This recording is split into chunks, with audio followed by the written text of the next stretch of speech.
Hello everyone, welcome to all of you. जैसा कि हम कल बताए थे इंट्रोडक्शन वीडियो में, है ना, कि हमको क्या पढ़ना है क्या नहीं पढ़ना है एग्ज़ाम से रिलेटेड। तो इस टॉपिक को स्टार्ट करने से पहले हम आप लोगों से कुछ बात करना चाहेंगे। बात ये है कि जैसे अभी IPL चल रहा है, आप लोगों को पता होगा, है ना। तो अगर हम ये क्वेश्चन करें कि आप क्रिकेट देखते होंगे तो उसमें सबसे बेहतर खिलाड़ी, है ना, सबसे बेस्ट जो बोला जाता है, सबसे अच्छा बैट्समैन आप किसको मानते हैं?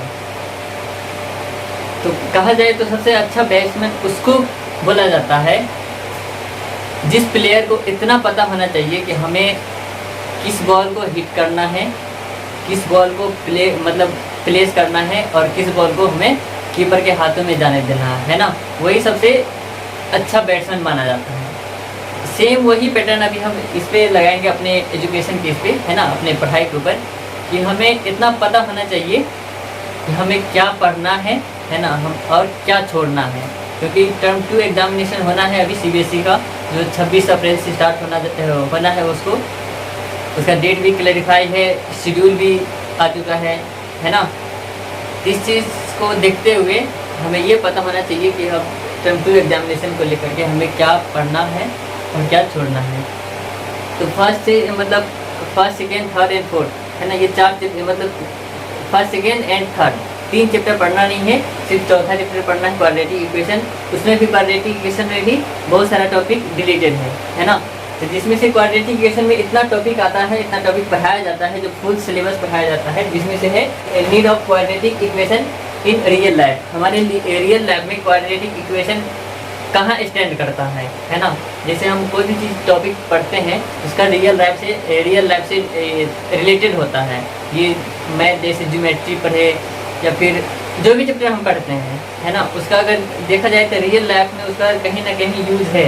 तो वही क्वाड्रेटिक इक्वेशन का रियल लाइफ में कहाँ यूज़ है, ये पढ़ा जाता है जब फुल सिलेबस का पढ़ना रहता है। तो दूसरा है इसमें रिकैप किया जाता है, रिकैप करेंगे, अगर फुल सिलेबस पढ़ाएंगे तो इसमें से रिकैप में क्या होगा, पॉलिनोमियल के बारे में रिकैप किया जाता है, इक्वेशंस के बारे में, zero of polynomial, relation between zero of polynomial, splitting term, complete square method, है ना, लीनियर इक्वेशन और वर्क प्रॉब्लम। ये रिकैप वाला पोर्शन है ना। जैसे अगर इस चैप्टर पर आने से पहले इस चैप्टर का बहुत बड़ा रिलेशन है किससे, पॉलिनोमियल से, ये रिकैप है।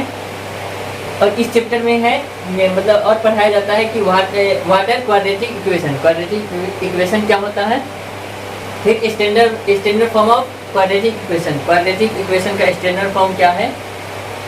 फिर इसमें टॉपिक अगला आता है कि रूट्स, जीरो, सॉल्यूशन, है ना, पोल्स ऑफ क्वाड्रेटिक इक्वेशन, है ना, ये सब क्या होता है, ये सब, है ना। जैसे हम निकालते हैं जीरो या फिर रूट्स या फिर सॉल्यूशन, तो क्या ये सभी चीज़ एक ही है कि अलग अलग, जैसे नाम अलग है तो इसका काम भी अलग है, कि सब तीनों टर्म जो है वो सब सेम है ना। इसके बारे में पढ़ाया जाता है। फिर इस इक्वेशन को जब सोल्व करते हैं, है ना, तो सोल्व करने का कितना मेथड है, तो मेथड का इस चैप्टर को सोल्व करने का 3 मेथड है। एक है फैक्टराइजेशन मेथड, है ना, दूसरा है कंप्लीट स्क्वायर मेथड, तीसरा है क्वाड्रेटिक फार्मूला, है ना, क्वाड्रेटिक फार्मूला जिसको श्रीधराचार्य मेथड बोला जाता है ना। इसमें 7वां टॉपिक है नेचर ऑफ रूट्स, है ना। नेचर ऑफ रूट्स क्या होता है, उस नेचर ऑफ रूट्स को जानेंगे। फिर है word problem involving quadratic equation, है ना, क्वाड्रेटिक इक्वेशन के अंदर में जो वर्ड प्रॉब्लम बेस्ड जो क्वेश्चन आता है उसके बारे में डिस्कशन। तो हमें इस क्वाड्रेटिक इक्वेशन के अंदर में हमें इस टॉपिक को पढ़ना नहीं है अभी। रिपीट दे नीचे रिपीट कीजिए।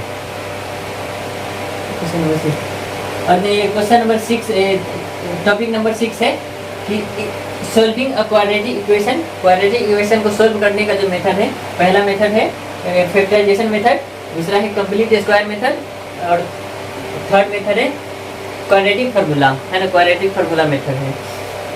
और उसके बाद 8वां टॉपिक है word problem involving quadratic equation के अंदर में जो वर्ड प्रॉब्लम आता है उसके बेस पर जो क्वेश्चन हम सॉल्व करेंगे वो।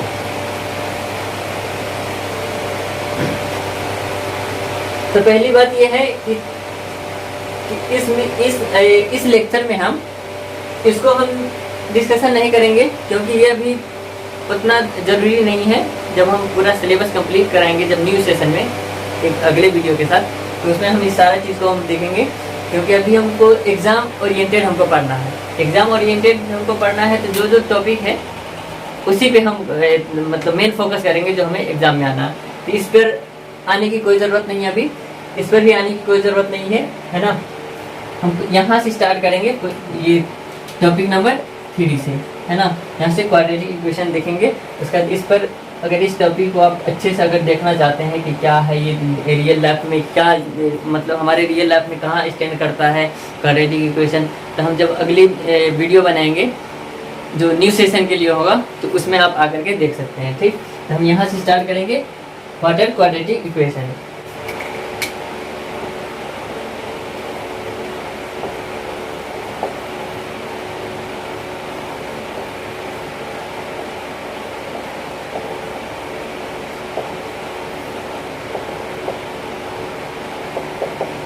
क्वाड्रेटिक इक्वेशन क्या है ना, तो इसको पहले डिफाइन कर लेते हैं।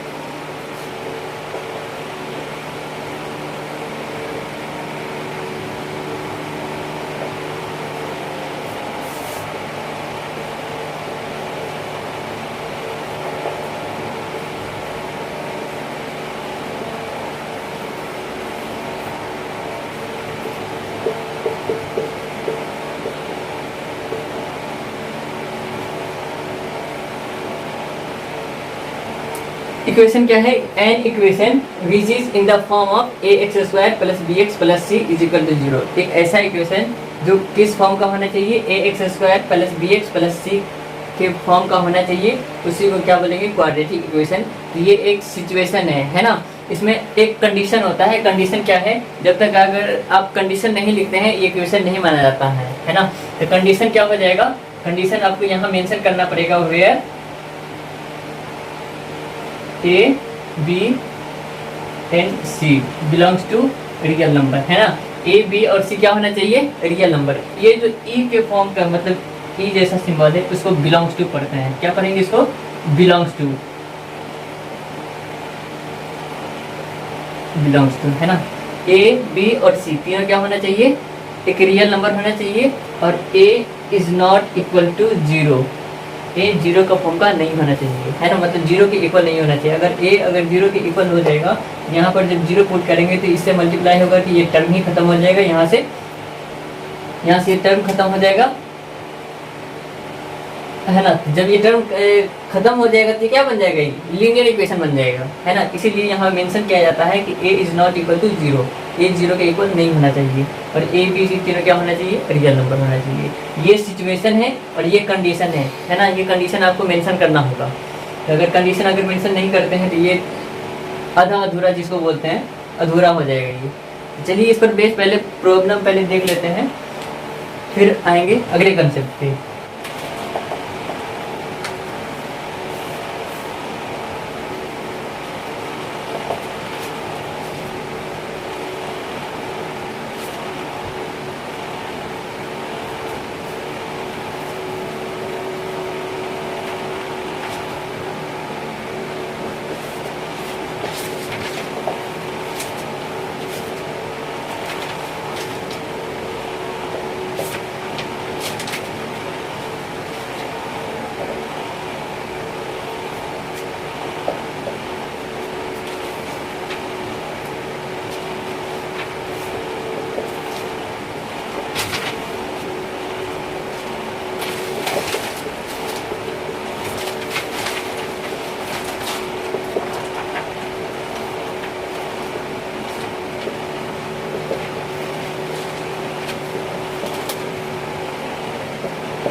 तो दोस्तों अब क्या करना है, 4.1 एक्सरसाइज का ये क्वेश्चन नंबर फर्स्ट में इतना 8 क्वेश्चन गिवन है ना। और इसको क्या कर रहा है, इसको चेक करने के लिए इसमें से कौन क्वाड्रेटिक इक्वेशन है और कौन नहीं है ना।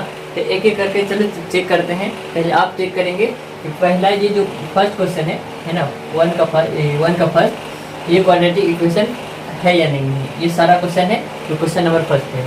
तो पहला क्वेश्चन देखते हैं हम चेक करके, ये क्वाड्रेटिक इक्वेशन होगा या नहीं होगा, है ना। तो देखते हैं चेक करके, साथ साथ बुक लेकर के बैठिए, है ना। हम सारा क्वेश्चन सोल्व कर रहे हैं, आपको भी उसी टाइम सोल्व करना है और चेक भी करना है, ताकि अब एग्जाम का मतलब टाइम भी नहीं रहा, एक कम टाइम में एक रिकैप हो जाएगा, है ना। तो चलो इसको चेक करते हैं। पहले a प्लस बी का होल स्क्वायर, इसको हम चाहे तो a मान सकते हैं, इसको b, है ना। ये क्या हो जाएगा, a प्लस बी का होल स्क्वायर। तो a प्लस बी के होल स्क्वायर में पहले क्या करेंगे, इसको ब्रेक करेंगे।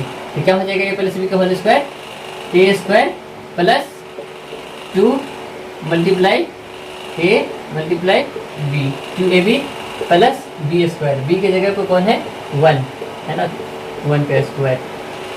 ये साइड क्या है, इक्वल टू में 2, इससे मल्टीप्लाई कर लेते हैं पहले, है ना। 2 से जब x से मल्टीप्लाई करेंगे तो कितना आएगा आंसर, 2x। इस 2 में 3 से मल्टीप्लाई करेंगे तो कितना आएगा, 6। अब यहाँ से इसको सोल्व कीजिए आगे स्टेप, एक्स स्क्वायर 2 में x से मल्टीप्लाई करेंगे, फिर 1 से मल्टीप्लाई करेंगे, कितना आएगा, प्लस 2x। 1 का स्क्वायर 1, इधर कितना है, 2x प्लस 6, है ना। अब इस सारे टर्म को चाहे तो एक साइड हम ला सकते हैं, या फिर यहाँ से 2x से 2x यहाँ से हम कैंसिल आउट कर सकते हैं, है ना। दोनों टर्म सेम है, ये भी प्लस में है, ये भी प्लस में है, ठीक। दोनों अपोजिट साइड है, एक इक्वल के इस साइड में, एक इक्वल टू इस साइड में। तो यहाँ इसको कैंसिल आउट करेंगे, क्या बन जाएगा, एक्स स्क्वायर प्लस 1, इस साइड कितना है, 6 है, इसको इस साइड लेके आएंगे, कितना आ जाएगा, X square plus 1 minus 6 is equal to 0, X square minus 5। अब बताओ ये क्वाड्रेटिक फॉर्मूले मतलब स्टैंडर्ड फॉर्म के फॉर्म में ये क्वाड्रेटिक इक्वेशन होगा या नहीं होगा, ये पहले बताओ। क्योंकि क्वाड्रेटिक इक्वेशन होने के लिए क्या चाहिए हमें, स्टैंडर्ड फॉर्म ये है कि ax square plus bx plus c is equal to 0, है ना।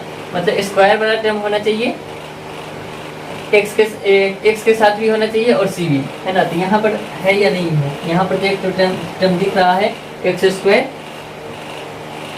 x वाला टर्म नहीं है ना। तो क्वाड्रेटिक इक्वेशन होगा या नहीं होगा, ये क्वाड्रेटिक इक्वेशन होगा, तब भी होगा। क्यों होगा, क्योंकि b का जो कोफिशिएंट है, b का यहाँ x का जो कोफिशिएंट है स्टैंडर्ड फॉर्म में वो b है। तो हम यहाँ पर x का कोफिशिएंट हम 0 मान सकते हैं। इसको अगर स्टैंडर्ड फॉर्म अगर लिखें, यहाँ से अगर स्टैंडर्ड फॉर्म लिखेंगे जिसको हम ऐसे लिख सकते हैं कि a का कोफिशिएंट तो 1 है ना, कुछ नहीं है तो 1 है, क्योंकि प्लस है, माइनस रहता है तो -1 दे देते। जिसको हम लिख सकते हैं इस तरीके से कि x square minus 0 multiply x plus 5, या x square plus 0x minus 5, minus है ना यहाँ पे, -5 इज इक्वल टू 0। इसको ऐसे भी लिख सकते हैं, X square plus 0x minus 5 is equal to 0। अब ये क्वाड्रेटिक इक्वेशन का स्टैंडर्ड फॉर्म पे आ गया। मतलब यहाँ पर हमको क्वाड्रेटिक इक्वेशन को चेक करने के लिए x का डिग्री, जो वेरिएबल का डिग्री है वो 2 होना चाहिए हमेशा, है ना। यहाँ 0 नहीं होना चाहिए। अगर यहाँ पर 0 आ गया तो फिर क्वाड्रेटिक इक्वेशन रहेगा नहीं, क्योंकि यहाँ पर है ऑलरेडी x का जो पावर है 2 है, तो क्या हो जाएगा, क्वाड्रेटिक इक्वेशन हो जाएगा। इसलिए पहला क्वेश्चन क्या हो जाएगा कि हाँ ये क्वाड्रेटिक इक्वेशन का फॉर्म है। ठीक, यहाँ तक अब नोट कीजिए जल्दी से, चाहे तो आप वीडियो को पॉज करके भी नोट कर सकते हैं। फिर नेक्स्ट क्वेश्चन देखते हैं। इस क्वेश्चन को सोल्व करते हैं। सेकेंड क्वेश्चन को देखते हैं कि ये क्वाड्रेटिक इक्वेशन का फॉर्म का है या नहीं है ना। इसको सोल्व करेंगे, क्या हो जाएगा, ये तो ऑलरेडी इसी है, एक्स स्क्वायर माइनस 2x, इसको मल्टीप्लाई करेंगे, -2 से 3 को मल्टीप्लाई करेंगे, कितना आएगा, -6, -2 में -x से मल्टीप्लाई करेंगे 2x, क्योंकि माइनस इंटू माइनस, माइनस को जब माइनस से मल्टीप्लाई हो जाएगा तो क्या हो जाएगा, प्लस बन जाता है ना। अब इस सारे टर्म को हम उठा करके इस साइड लेके आ जाएंगे, तो एक्स स्क्वायर माइनस 2x, ये माइनस 2x है इस साइड आएगा, तो सॉरी ये प्लस 2x है इस साइड आएगा तो माइनस 2x, ये माइनस 6 है इस साइड लेके आएंगे तो plus 6 is equal to 0। X square minus 2x कितना हो जाएगा, minus 4x plus 6 is equal to 0, है ना। ये क्वाड्रेटिक इक्वेशन हो जाएगा। इसी तरीके से जो 8 क्वेश्चन था, अब सारा क्वेश्चन को आपको बनाना है, ठीक। अब सारा क्वेश्चन बना करके बताएंगे कि कौन क्वाड्रेटिक इक्वेशन के फॉर्म का है और कौन क्वाड्रेटिक इक्वेशन के फॉर्म का नहीं है। अगर आप चाहते हैं कि सारा का सारा क्वेश्चन हम सोल्व करें, है ना, तो कमेंट में ज़रूर लिखिएगा ताकि हम क्वेश्चन सोल्व करें। नहीं तो आप इस मेथड मतलब इस प्रोसेस को देख करके आप कोशिश करें कि क्वेश्चन को सोल्व करें, है ना, क्वाड्रेटिक इक्वेशन के फॉर्म का है या नहीं। तो हम अब नेक्स्ट क्वेश्चन पे बढ़ेंगे, है ना, क्योंकि इस पहला क्वेश्चन के अंदर में 8 क्वेश्चन था टोटल और सारा क्वेश्चन हम सोल्व नहीं करेंगे यहाँ पे। अगर आपको चाहिए कि हाँ सोल्व करवा लें तो आप कमेंट में ज़रूर लिखिए इसको, ताकि हम इसको पूरा हम बता सकें। नहीं तो हम दूसरे क्वेश्चन में पढ़ते हैं, तब तक के लिए आप ट्राई कीजिए। चलिए ठीक है दोस्तों, हम ये कह रहे हैं, मेरा कहना ये था कि अब सारा क्वेश्चन को, क्वेश्चन नंबर फर्स्ट का जो टोटल 8 क्वेश्चन है, 2 क्वेश्चन को हम सोल्व कर दिए हैं और 6 क्वेश्चन को आपको सोल्व करना है। जो बचा हुआ क्वेश्चन है तो उसको सोल्व करेंगे आप लोग। अगर नहीं बनेगा तो फिर कमेंट कीजिएगा ताकि हम उसको भी हम नेक्स्ट वीडियो में ले लें। आज के लिए इतना ही, बने रहिए कंटिन्यू, ताकि हम आपका पूरा सिलेबस कंटिन्यू 20 दिन में हम कंप्लीट करेंगे, है ना। साइंस भी पढ़ाएंगे, मैथ भी पढ़ाएंगे टोटल। चलिए आज के लिए इतना ही, फिर मिलते हैं अगले वीडियो में। Thank you.